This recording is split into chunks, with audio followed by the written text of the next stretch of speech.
Eswatini, one world's last monarchies, holds largely ceremonial elections. Nonpartisan elected officials serve as advisors to King Mswati III. The small southern African nation of Eswatini held elections Friday to decide part of the makeup of its parliament, even as its extremely wealthy king retains absolute power. Political parties are banned and elected representatives can merely advise a monarch whose family has reigned supreme for 55 years.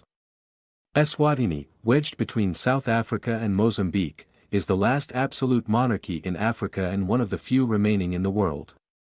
King Mswati III, 55, has been the monarch since 1986, when he became ruler days after his 18th birthday.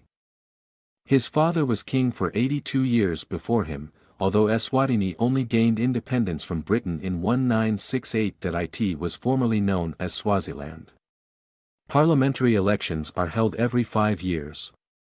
Candidates for the lower chamber, the House of Assembly, and for the Senate cannot belong to political parties, which were banned in 1973, and are nominated at a local level before they face a popular vote.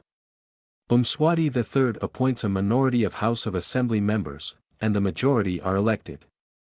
He appoints a majority of the Senate, the Prime Minister and other key members of the government. As king, or the Ngwenyama, which means lion, Mswati III is sometimes advised by a council but has executive and legislative powers under law in the country of 1.2 million people and makes decisions by decree. A little over 500,000 people were registered to vote in Friday's election, the electoral body said.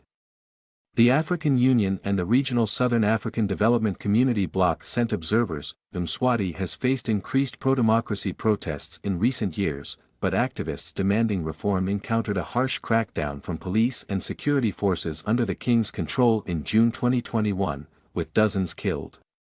The push for reform has continued, focusing primarily on allowing political parties and for the prime minister to be democratically elected.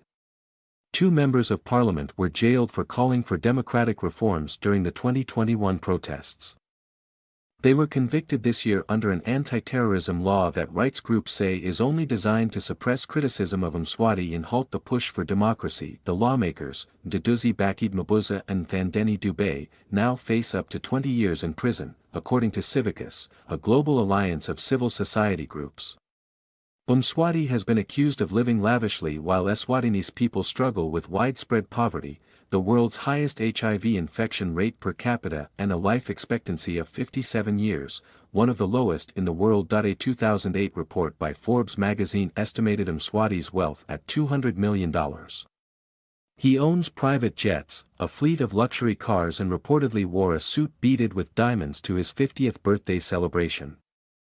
The king has at least 15 wives and has been criticized for using public money to build palaces for them. In its latest assessment, the World Bank estimated that more than half of Eswatini's people live on less than $3.65 a day.